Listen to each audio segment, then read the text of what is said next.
மகரிஷி தன்ரீகரின் மனைவி பூந்ததி கணவர் மீது பக்தி கொண்டவள். அதிகாலை எழுந்ததும் அவர் பாதங்களை தொட்டு வணங்குவாள். ஒரு நாள் கணவரின் பாதங்களை தொட்டு வணங்கியவள் தற்செயலாக திரும்பினாள். முனிவர் தன்ரீகர் நிம்மதியாக படுத்து கிடக்க அவரது நிழல் மட்டும் 6 அடி தள்ளி இருப்பதை பார்த்தாள். தன் கணவருக்கு ஏதோ விபரீதம் நிகழப்போகிறது என்பது புரிந்து கலவரப்பட்டாள். இதை தடுக்க வேண்டும் என்ற ஆவேசத்துடன் எழுந்து அகல் விளக்கை நன்கு தூண்டி எரியவிட்டாள். குளித்துவிட்டு சாணத்தை கரைத்து தெளித்தாள். கோலம் போட்டாள். கண் விழித்ததும் மகரிஷி தன்ரீகர் ஆற்றங்கரைக்கு நீராட கிளம்பினார். வாசலை தாண்ட முற்பட்ட பொழுது அவர் முன் வந்து நின்ற பூந்ததி, "சுவாமி, இன்று நான் விரதம் அனுஷ்டிக்கிறேன். சூரியன் மறையும் வரை தாங்கள் வெளியில் வராமல் இருக்க வேண்டும்" என்றாள் கண்ணீருடன்.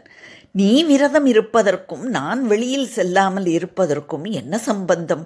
"சுவாமி, விளக்கம் கேட்காதீர்கள். இன்று மாலை வரை குட்டிலை விட்டு வெளியே வராதீர்கள்." கண்ணீரும் கம்பலையுமாக அவள் பேசிய விதம் மகரிஷியின் மனதை இளக வைத்தது. உள்ளே சென்று யோசனையுடன் அமர்ந்தவர் விலகி இருக்கும் தனது நிழலை கண்டார். உடனே பூந்ததி விதியுடன் போராட துணிந்து விட்டாள் என்பது புரிந்தது. புன்முறுவலுடன் வேடிக்கை பார்க்க தீர்மானித்தார். ஆற்றங்கரையில் காத்து கொண்டிருந்த யமதூத்தர்கள் தன்ரீகர் வராததால் ஏமாற்றமடைந்து குட்டிலை நோக்கி வந்தனர். குட்டிலை நெருங்க போனவர்களை அக்னி பிழம்பு எரித்தது. மகா பத்தினி பூந்ததி தன் கற்பின் மீது சத்தியம் செய்து என்னை காவலாக நிறுத்தியிருக்கிறாள். யமதர்மனே வந்தாலும் உள்ளே போக முடியாது என்று அக்னி பகவான் எச்சரித்தார். மிரண்டு போன யமதூத்தர்கள் யமனிடம் விஷயத்தை தெரிவிக்க விரைந்தனர். குட்டிலின் வாசலுக்கு எதிரே தீவிரமாக பூஜை செய்து கொண்டிருந்தாள் பூந்ததி. பக்கத்து மரக்கிளையில் வெகுநேரமாக ஒற்றை காகம் கரைந்து கொண்டே இருந்தது. நேரம் செல்ல செல்ல அந்த காகம் பூந்ததிக்கு அருகில் வந்து கரைந்தது. பூஜை தடைப்படக்கூடாது என்று கருதி பூந்ததி கண்களை மூடிய வண்ணம் மந்திரங்களை உச்சரித்து கொண்டு இருந்தாள். திடீரென காகம் கரைவதை நிறுத்தியது. நிசப்தம் நிலவியதும் கண்களை திறந்தாள் பூந்ததி. இறைவனுக்கு படைக்க இருந்த பிரசாதத்தை காகம் சாப்பிட்டு கொண்டிருந்தது. இதை கண்டு கோபமான பூந்ததி அங்கிருந்த மரக்கிளையை ஒடித்து காகத்தை விரட்டினாள். காகம் தள்ளி போனது. பூந்ததி சற்று நகர்ந்து விரட்டினாள். மீண்டும் தள்ளி போனது. இப்படியாக காகத்தை விரட்டி கொண்டே குட்டில் அமைந்த நந்தவனத்தை விட்டே வெளியே வந்தாள். இதுவரை விலகி போன காகம் அவளது காலடியில் அமர்ந்து யமதர்மராஜனாக உருமாறியது. "தாயே, மன்னியுங்கள். குட்டில் அருகே நீங்கள் இருந்ததால் என் கடமையை செய்ய முடியாது. விதிப்படி எல்லாம் நடக்க வேண்டும் என்பதை அறிய மாட்டீர்களா?" என்றான் யமதர்மராஜன். கணவரின் உயிரை காக்க இயலாத ஒரு பெண் உயிரோடு இருப்பதில் என்ன அர்த்தம் இருக்கிறது என்று கிணற்றில் குதித்தாள் பூந்ததி. யமதர்மன் பின்தொடர்ந்து வந்து கிணற்றில் எட்டி பார்த்தான். பூந்ததியின் ஆயுள் இன்னமும் முடியவில்லையே என்று அவன் யோசித்த பொழுது கிணற்றிலிருந்து காகமாக மாறி மேலே பறந்து வந்தாள் பூந்ததி. "தாயே, எங்கெங்கு சென்று நான் உயிரெடுக்கப் போகிறேனோ அங்கெல்லாம் காகம் உருவில் சென்று எச்சரியுங்கள்.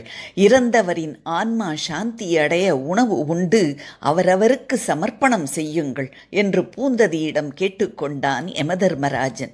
அதன்படி காகத்தின் வடிவில் இன்றும் மரணத்தை எச்சரித்து கொண்டும் இறந்தவரின் ஆன்மா சாந்திக்காக உணவு உண்டும் இருந்து வருகிறாள் பூந்ததி.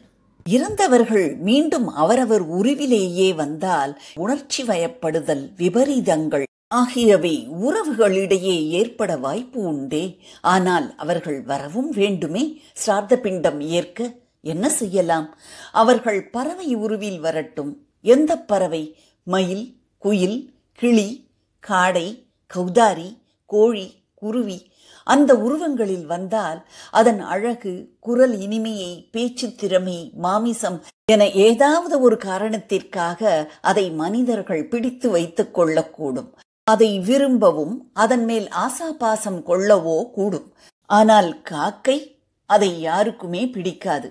அருவருப்பு, சீண்ட மாட்டார்கள். முன்னோர்கள் காக்கை உருவில் வரட்டும். இதன் மூலம் அந்த பாவப்பட்ட பறவைக்கு ஒரு மரியாதையும் கிடைக்கும் என கருணை கடல் கிருஷ்ண பரமாத்மா அருளினாராம். भज गोविन्दं भज गोविन्दं गोविन्दं भज मूढमते भज गोविन्दं भज गोविन्दं गोविन्दं भज मूढमते सम्प्राप्ते सन्निधे काले सम्प्राप्ते सन्निधे काले नहि नहि रक्षति दुःखिं करणे नहि नहि रक्षति दुःखिं करणे भज गोविन्दं भज गोविन्दं गोविन्दं भज मूढमते. To watch more videos, please press the subscribe button and the bell icon.